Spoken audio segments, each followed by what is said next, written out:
Hey everybody, Casey here, your host of Chick Chat Collective. Thank you so much for being here. I am very excited. Today we have Amayra Morales, and she is an Ayurveda health coach. And she's going to talk to you guys. We're going to just really chat about what that means, go into more of the specifics of that. And it's all really, really interesting stuff. I know a little bit about it from a girlfriend back when I used to go on yoga retreats, but I'm very excited to dive in deeper. So, welcome so much, Amayra. Would you please introduce yourself to the listeners and give them a little information about who you are and what it is that you do? Hi, Casey. I'm so excited to be here and to connect with you and share a little bit of my journey with your audience, just in case that something resonates with them. Yeah. So I don't know. I guess it's been quite a colorful ride full of healing, quite a lot of self-discovery and reprogramming.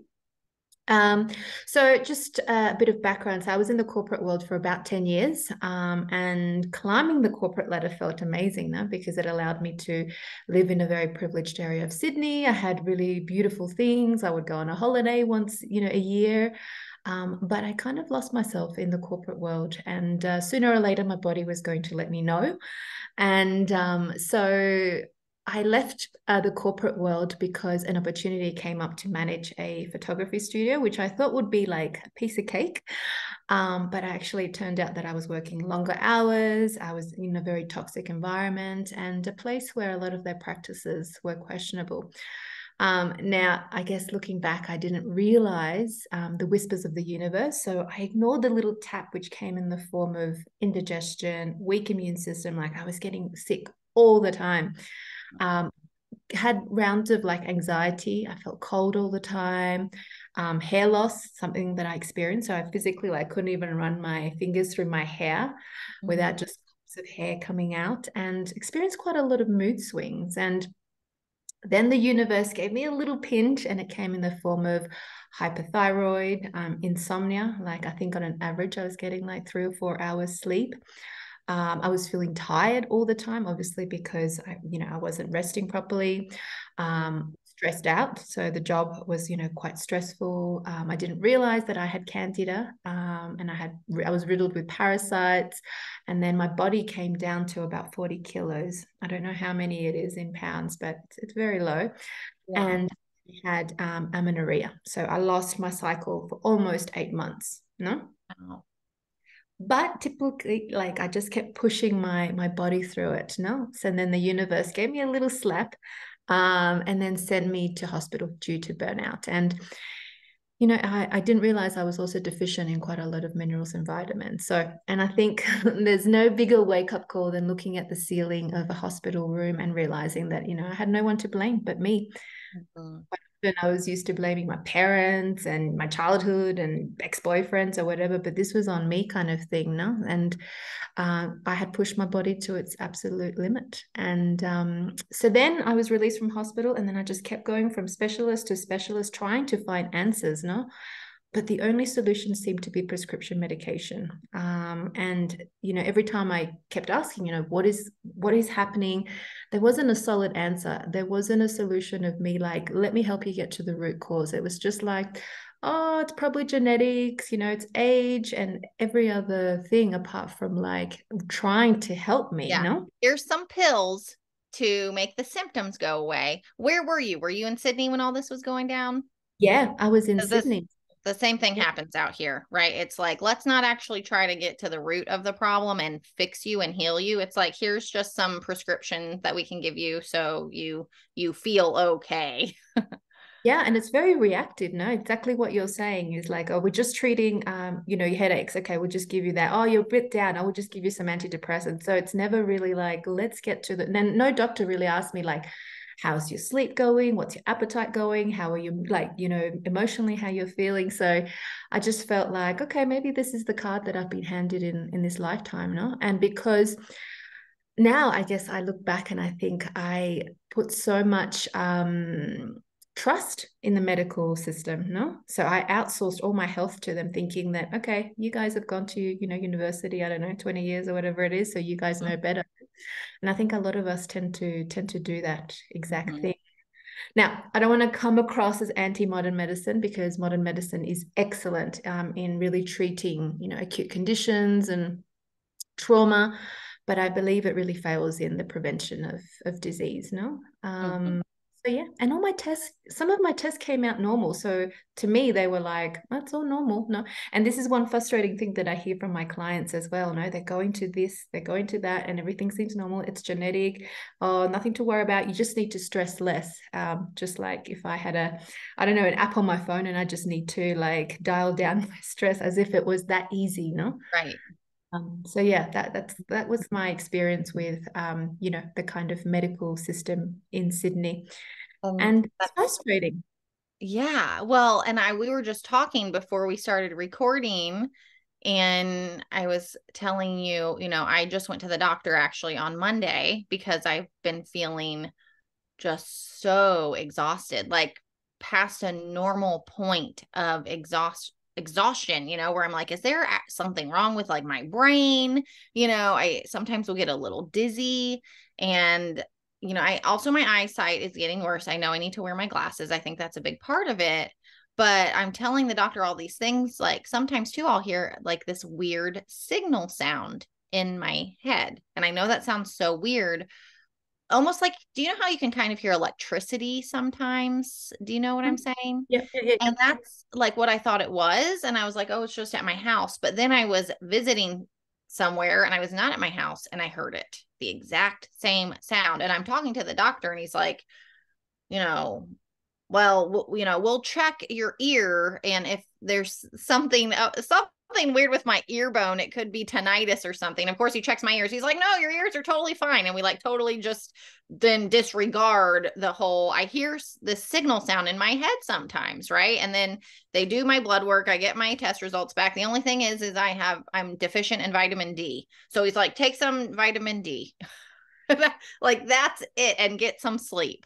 Right. And I'm just like, okay. I mean, I'm glad to know I don't have like a really crazy disease or something, right? I guess all my blood levels are normal, but that nothing is like has sent me on a path to help me, Mm-hmm. and that's just kind of what they do. It's like they have their checklist, and that's it.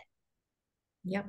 It's Yep. astonishing sometimes. It's just you really have to go to people like or professionals that are not in this medical world, where I feel like they're just kind of trained to do this one thing. And that's that. Yeah. And actually, when I was going through that low body weight issue in Sydney, one of the doctors said to me, why, and it was winter at that time, and he said, you just need to like put on weight. So let's get you proteins, like get your carbs up and everything. And he said, even if he said, I know it's winter right now. So even if you just get like, some ice cream and just put that in the microwave for a little bit and just have that's going to increase your fat intake. Now looking back at it, I'm like, that's a really great way to get heart attack or something like that. No, Yeah. but didn't run tests, and he didn't realize that I actually had candida. And So what is all that? so candida, we all have candida in our system, no? The candida albicans, and when they're living in balance, they're fine. They're actually part of our gut bacteria. So Okay. when they're balanced, and we kind of need them, no? But when they go out of balance, we have overgrowth, and what the extreme level is, sometimes they can get into your blood stream as well. So that's really bad. So a lot of women, for example, experience digestive issues, gas, bloating, really heavy discharge, and it's really like kind of itchy, and some people get it on their tongue. So it just really depends, no? And I just thought all of this was normal. So it wasn't until I got to India that the doctor was like, wow, you're riddled with candida, and this is what the doctor gave you. Like, just put some ice cream in the microwave and just have that as a warm smoothie, and we'll try and get your weight up that way, no? So it was really crazy back at that time, no? And I just thought, okay, you know better, I'll go and do it, no? But that was just increasing my parasites were happy, the candida were all thriving, no? Which is not what you want. Yeah. Oh my goodness. Okay. So you're given this horrible advice, and then why did you leave and go to India? Were you moving to India? How did you come across a doctor out there? So I think when you go to hospital, like for me, I started really questioning every aspect of my life, no, because I noticed that this job really wasn't serving me. And at the end, I really didn't care about marketing. Like it just marketing, photography, like it just didn't bother me. And that's when you start to analyze everything, no? So my job is making me sick. I'm kind of ending a relationship. I'm not really happy anymore in Sydney. Like, what's kind of next, no? And I remember having this conversation with my friend and telling him, like, I'm coming across all these health issues and I don't know what to do. And he said, well, it's on you, babe, isn't it? Like, do you think those specialists are going home to their beautiful Bondi mansions and thinking about Amayra Morales? No, you're just a dollar sign to them. No? They're going home to their family. They're having dinner overlooking the beautiful Bondi beach on their Vera Wang plates, and they really couldn't care less about you. So it's kind of on you. And that was kind of one of the wake up calls that I needed because it really was on me, because Mm-hmm. I outsourced my health for so many years. I really hadn't educated myself on, what my symptoms are like putting the pieces of the puzzle together. No? So I thought, okay, I'm going to leave Sydney and I'm going to go to India because I just feel this calling to be a yoga teacher. No, so off I went to India, and yeah, like I said, I started to question everything now. Is it all about going to uni, getting a job, having a family, paying taxes, working towards your 4 hours of annual leave a year, and then kind of crossing over? No, so that was a great time for me to like, okay, I need to really, rethink. So there I was in India. And when I got to India, I got really, really sick again. And I ended up at an Ayurvedic clinic because somebody said to me, like, look, whatever you've tried so far hasn't worked. Why don't you try Ayurveda? And Ayurveda is actually the sister science of yoga. So they kind of go hand in hand. And within an hour, this beautiful, like, Indian doctor, like, analyzed what I was going through. And he said to me, you have like a severe vata imbalance, and there's two things you can do right now. So you can keep going in the same direction and be faced in the future of infertility, Alzheimer's, arthritis, or you can kind of start taking radical action right now. No? And it was a real no-brainer for me because I had spent so much time, so much energy, so much, money as well in Sydney. No? And this one doctor was like, I know what's going on with you, no?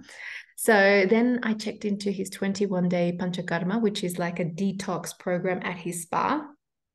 And this is no Hilton experience, by the way. It's probably one of the most difficult things I've done next to Vipassana and ayahuasca ceremonies. Mm-hmm. And it's challenging because it requires you to be still, not to be present and to reflect. So while the body is detoxing in the physical sense, there's also things that come up in the mental sense, no? So you start to kind of question relationships, friendships, old habits, and thought patterns, no? So I just thought I was going in there to get pampered every day, but it was really quite challenging. And I Yeah. think a lot of this in this modern society, to be still is quite challenging. Yeah. So one of the things that he actually tackled was my sleep, because in Ayurveda, sleep is actually considered more important than nutrition and exercise combined, because sleep is actually the most kind of restorative, healing part of your day. So it Mm-hmm. restores muscle, it detoxifies the body, it balances your hormones, it relaxes your mind, and it prepares for your body the next day. Amazing. And Yeah. so mm, after you are going through this 21-day detox and cleanse, and how did you feel coming out of it? Were you, cured, or were you on your way? And is that sort of the catalyst that sent you into like, hey, I need to start learning more about this and teaching this and helping other people? I mean, because there's so many of us, right? We get on the phone and immediately I'm like, I have all these problems, and it's not like I eat unhealthy or don't get rest, right? Or I mean, I don't get rest. I mean, I don't get I exercise and I eat pretty healthy. It's the sleep thing for me. 1000%. I know I do not get enough sleep. So, yeah, tell us more about that. Like after this whole amazing but challenging experience, now you're on the other side. Yeah, and through his program, I also realized that I thought I was eating quite healthy now because I was having my kale salads, my cold smoothies, my Buddha bowls, my green smoothies. So I think, and then he made me realize that that was not the correct diet for me. So even though the Instagrammers and whoever is telling you to eat those things, that was one of the things that was throwing me out of whack. Um, so how I felt. So I remember like maybe second week in, I just sat in my room and I started crying. Crying because for the first time ever, I actually felt really connected to my body. And I think a lot of us feel so disconnected to our body. And he kept asking me questions like, how did that meal sit in your belly? What are sensations in your body experiencing? How is your sleep going? What are your mental thoughts going on? And nobody had really asked me these questions before. And to be connected to that part of my being was really, really interesting. No? And so I just remember crying there and I was like, wow, this is what it feels like to be connected, no?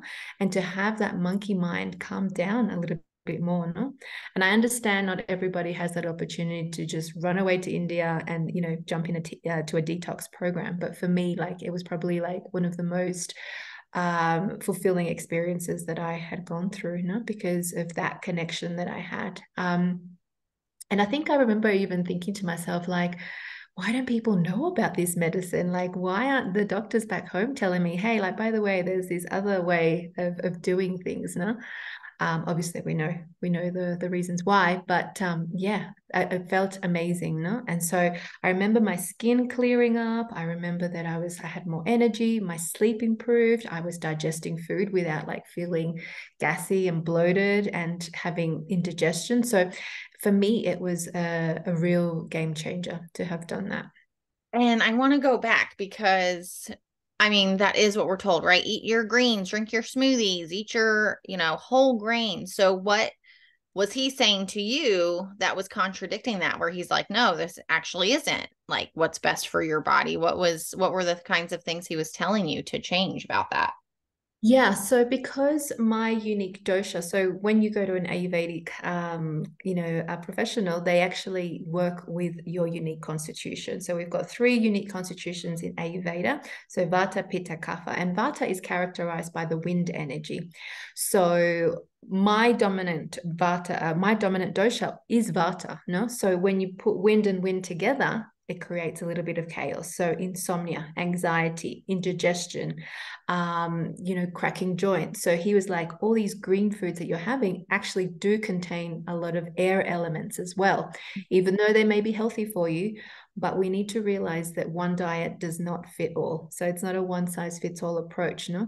So while you're having these foods where they may be healthy for some people, but for you, what you actually really need is the opposite. You need grounding, you need nourishing. And when you think of grounding foods, like think about foods that literally grow like under the ground. So we're talking beetroots, sweet potatoes, carrots. So he got me into like cooked foods, did a lot of more meditation, so more mindfulness practices. I ended up like oiling my body with this warm oil that he gave me. So really like nourishing the body, no? So that's why kind of foods also affect how your mental state is now. So while kale and broccoli and all of that were amazing, health wise, they didn't provide me enough groundedness. So Mm-hmm. this is kind of threw my body out of whack. Yeah. Okay. And so would you mind going into what the other doshas are and, what would kind of be not good for their bodies? Yeah, so the next one is the Pitta dosha, which is characterized by fire. So normally when you are balanced, you're a great leader, you're very organized, you have good sense of direction, you think about, the present quite well. But when you're out of balance, it means that the fire energy has gone a little bit, has escalated, no? So this can come across as anger, as frustration, as acne. So when we think about inflammation, most of it ends with itis, no? So gastritis. So basically what we want to do is want to cool the body down, no? Because of that excess heat. And you can definitely tell, like, I don't know, if you go to McDonald's and there's a 16-year-old boy and he's full of pimples, like that's excess heat coming out of the body because it has to exit somewhere, no? People who are frustrated, like I live in Peru, and I would say that this is, Latin culture is very fiery. So we're very people. So we kind of need to do the opposite. So think about cooling the body down with cucumber, with watermelon, having cooling foods. So even cooling drinks like coconut water, cook with coconut oils, and do really cooling practices. So not go out and have a swim in, 35-degree weather. So go and have a swim in the morning. No, do really cooling practices, maybe go out in nature. So that's kind of the pitta dosha. And then the last one, which is kapha, which is characterized by earth. So when people are earthy, they're grounded, right? So, but this can also mean stagnation. So, you could leave them alone and they're just going to be like Netflixing all day and they're not very active. So we need to kind of really stimulate them. Maybe use more turmeric in their diet, maybe more dried ginger as well. That's kind of really pungent. Peppers, cayenne peppers, tofu, quinoa, so very light food. So we always need to work with the elements and kind of do the opposite. That's amazing. And so how would someone find out what their dosha is? Is there like a quiz, or how would someone find out what they are and then the steps that they need to take? Yeah, so you can certainly do quizzes online, which will give you like a general guide. But if you want more of a thorough understanding of your dosha, definitely go and seek help from a practitioner, because they will actually tell you your dosha according to your mind and your body. No, so why do I have anxiety? Why am I angry? Why am I like just lethargic all the time?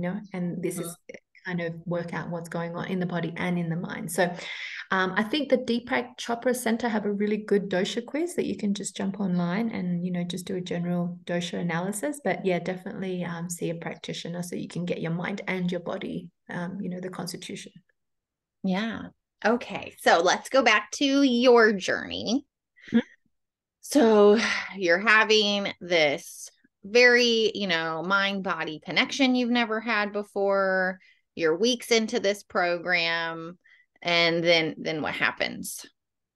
So then I just felt really connected to India. So I finished my detox, and I was in Dharamshala, so kind of northern India, across like with the border of Nepal kind of area.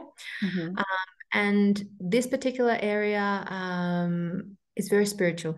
It's where the Dalai Lama lives. So there were like workshops, and there was like Ayurvedic this and meditation, and they were all, so I felt really connected to this part. So I stayed there for a little while. And then I eventually made it back to Australia. But within that time, I almost spent like 9 months in India.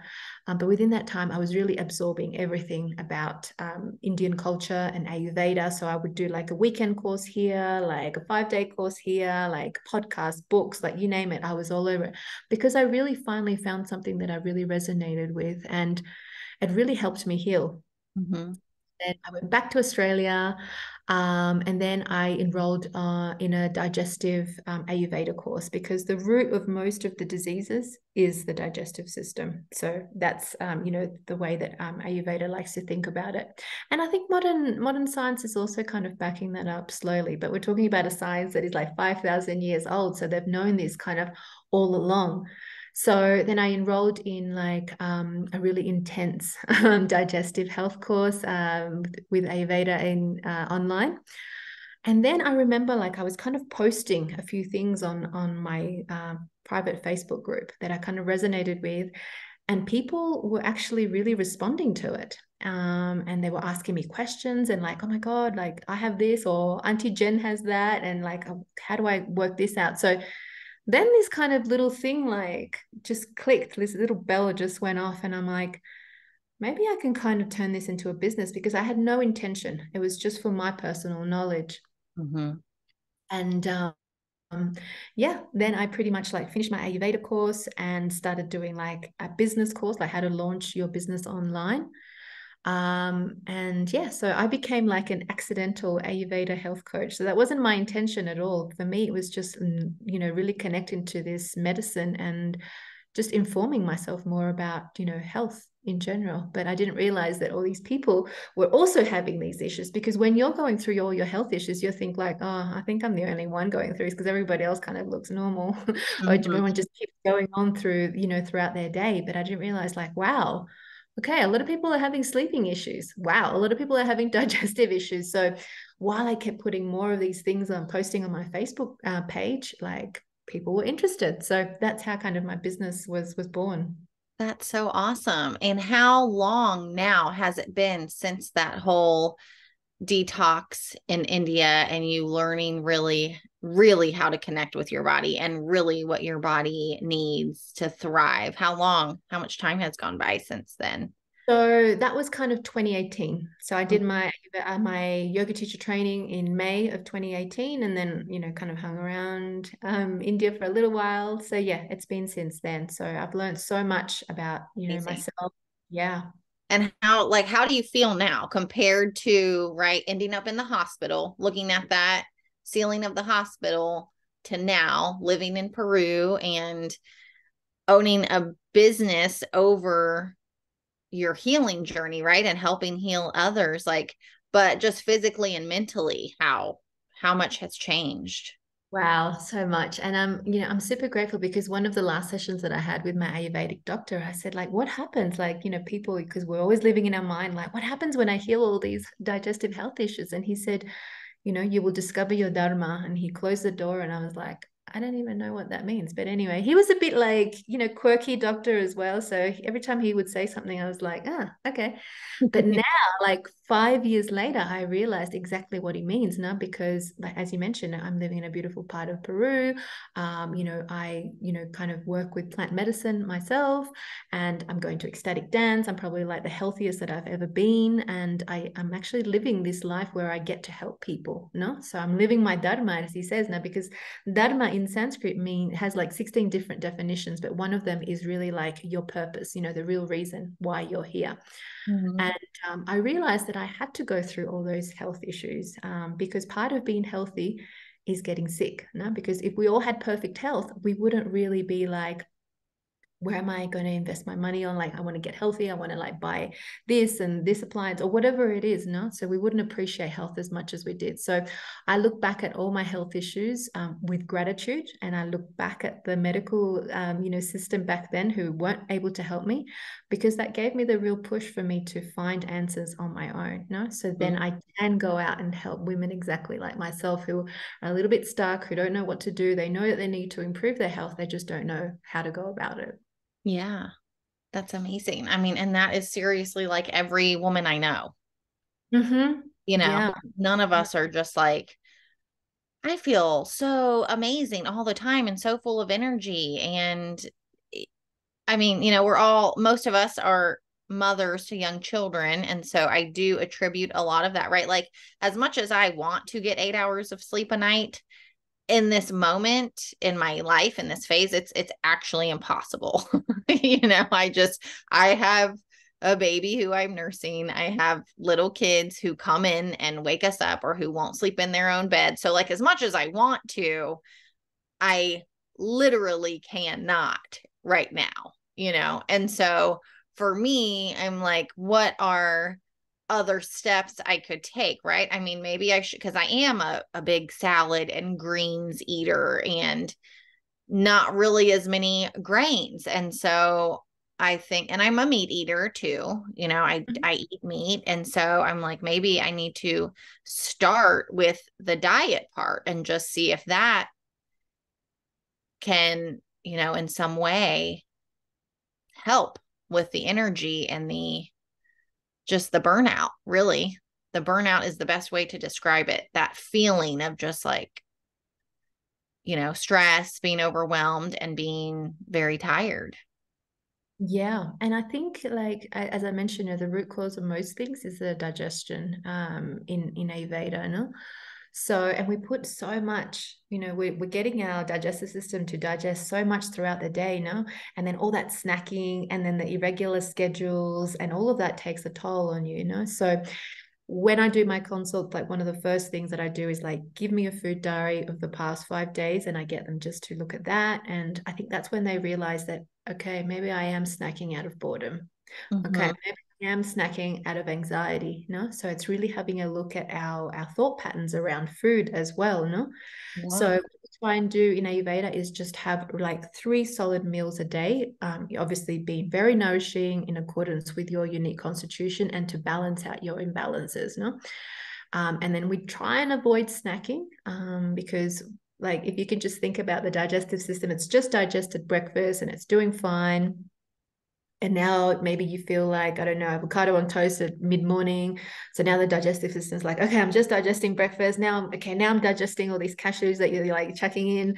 And now lunch is coming. So it it doesn't rest as much, And so that has a knock-on effect on how you sleep as well.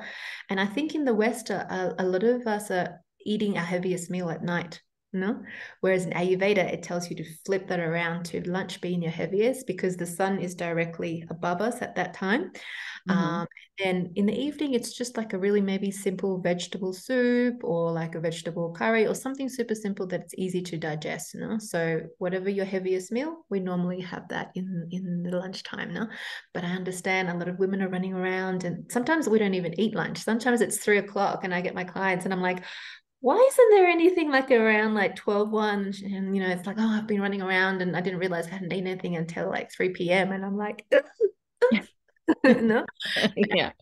busy schedule. So my job is really to help, just create a daily routine, So with really nourishing foods, having the correct foods at the right time, so we can prepare you for, a great sleep. And I think most people kind of overlook meditation and breath work as well, which is super important, just to calm that monkey mind. And I had a client who said to me, she's like, oh, I've never been able to meditate. Like, I don't get it. And I'm like, how many times have you tried? She's like, oh, twice. And I'm like, yeah, I think it takes a little bit longer than that, no? But even if you just do like alternate nostril breathing or deep belly breath before we go to bed, Mm-hmm. turn off electronics, maybe like an hour or two if it's possible, and get yourself a foam roller. No, just roll around the floor, just, really relaxing, or just do some yoga nidra before we go to bed. So that's kind of Mm-hmm. really cool. That's amazing. Yeah. And we kind of touched on that too, just the importance of having this daily routine. And would you mind quickly kind of going through an ideal one, right? Like, ideally, when should we be having breakfast and incorporating our, exercise or our meditation, and ideally times for lunch and dinner, and even, I'm sure there's an ideal time to go to sleep, and then wake up and do it all over again. Will you kind of just give us like a blueprint? Yeah. Okay. So what we want to do is, so there is a few Ayurvedic practices, and I think sometimes people get overwhelmed with Ayurveda because they think they have to do all of this in like, in one day. But when I take my clients through my program, it's really like we make one change every week. So by the end of, week 5, you've kind of have a solid morning routine. Mm-hmm. But what I get my clients to do is get a tongue scraper, which is like a U-shaped device. And you just gently, like you wake up, you scrape your tongue, and you will actually see this like kind of yogurty, cottagey kind of thing. And this is all the toxins coming out of your digestive system and they end up in your tongue. And Mm-hmm. I have one. you have one. I Okay. And do. great. And most people ask me like, oh, but I just brush my tongue with, I'm like, no, that's not going to get everything out. No. And for me, it's like so satisfying. And whenever like I go away and I forget my tongue scraper, I'm like, ew, no. So we need to scrape all of that out because it's part of like assisting the digestive system because digestion actually begins in the mouth. So if we have good oral hygiene, that's going to set you up for the day as well. No? So we scrape our tongue and then we do some oil pulling, which is just some coconut oil. We put that in our mouth and we just swish that around, maybe as you're boiling the, water or just walking around outside, for example. And you can do it for minimum 5 minutes. Now I know Ayurveda says 20 minutes, but I don't think most people have 20 20 minutes in the morning just to tongue scrape. No? So we oil pull with coconut oil, and then we can start brushing our teeth, do your normal like flossing. And then we want to think about having some warm water. So that's kind of the first thing. And I know people reach for like a cold green smoothie or a coffee, but that's actually not really going to help the digestive system, because what we want to do is hydrate the digestive system. No, you think about it. Let's say, hypothetically speaking, if you've slept for 8 hours, that's 8 hours of non-hydration. So we need to rehydrate the body, and warm water also helps you to kind of have a bowel movement in the morning, which is essentially what we want to aim for. Every morning have a bowel movement. And then you can go on, maybe do some stretching, do some yoga, do some meditation, and then have breakfast around 8 o'clock. So that's a really great time to have breakfast, and something quite warm and nourishing is what we advise in Ayurveda. And then we go on to have lunch, maybe around 1 o'clock, 1 o'clock is what the peak time for that, because that's when your digestive system is the strongest. So it can digest, I don't know, some broccoli and some cheese or chicken or whatever it is, no? Mm-hmm. And then you can have like a mid-afternoon kind of snack if that's if you're feeling hungry, maybe like some dates or some almonds. That's a really good, just to get that sugar craving, to hit that Mm-hmm. spot. And then we want to think about having dinner roughly around like 6 p.m., no? Because digestion takes about 3 hours. So ideally, we want to be in bed by 10 p.m. max, no? So you've had your dinner around 6 o'clock, and then maybe you might want to go for an afternoon walk if that's, if it's not too cold where you live. So go for an afternoon walk, and maybe do some, stretching, some meditation, some yoga, and then get your body prepared for an evening, evening routine. So we want to sleep and be in bed by 10 p.m. ideally, so that's kind of like an ideal kind of day, and what I aim for my clients to do. It sounds lovely. It really does. I'm like, it all sounds so good. And I didn't know you were supposed to scrape the tongue before you brushed. So I actually just learned that, because I get up, brush my teeth, and then I scrape my tongue afterwards. But the oil pulling, is that just like taking coconut oil that is in its liquid form, not its solid form, and just swishing it in your mouth like you would like mouthwash or something? Yeah, I mean, I guess it depends where in the world you live. Like, I'm living at 2,800 meters above sea level. It's really cold. So my coconut oil naturally will be hardened. So Right. as long as you get a organic, cold pressed, really, a good source of coconut oil, that's fine. No? So hard or soft doesn't really matter. As long as you get about a teaspoon, and you just swish that around. No? And it does work like Listerine. And ladies, if you are listening and you are using Listerine, please stop doing that, because it actually removes the good and the bad bacteria from your mouth. We want to we want to keep the good bacteria in our mouth. No? So coconut oil, as we know, is antibacterial. So it's really helps with that process. And then you just spit it out. Yeah, but please do not spit it out in your sink, because I have clogged up my sink before, and my landlord has come and he's like, "Why? What's all this like oil?" I'm like, "Oh." So just spit it out into like a waste bucket, a Trash. compost bin just outside. Just give it to Mother Nature to deal That's with. amazing. Yay. Well, thank you so much. Would you mind telling our listeners the little offer you have for them, and then where they can find you, where they can connect with you and learn more about this? Yeah, sure. So if this has resonated with you, you are more than welcome to reach out to me, and I can give you like a 30-minute free discovery call just to see, what your dosha is, and make some small recommendations. So you can definitely reach out to me. I'm more active on Facebook than I am on Instagram, so you can find me under Amayra Morales. I do have a Facebook group, which is called Ayurveda for Professional Women, where I love to hang out. So if it has resonated with you, come and hang out with me. Thank you so much, Myra. This has been so fun and just interesting. I love learning about this stuff, and really diving into alternative ways to heal our guts and, all of these problems that most of us are struggling with, and we're just not very vocal about it, because like you said, we feel like everyone's doing just fine. And really, we're all having some sort of struggle in these areas. So I really appreciate you sharing your story and your wisdom and all the things you've learned on your journey. So thank you so Thank much. you. Thank you so much for your time. I've had a really awesome time. Me too. Thank you. Thank you.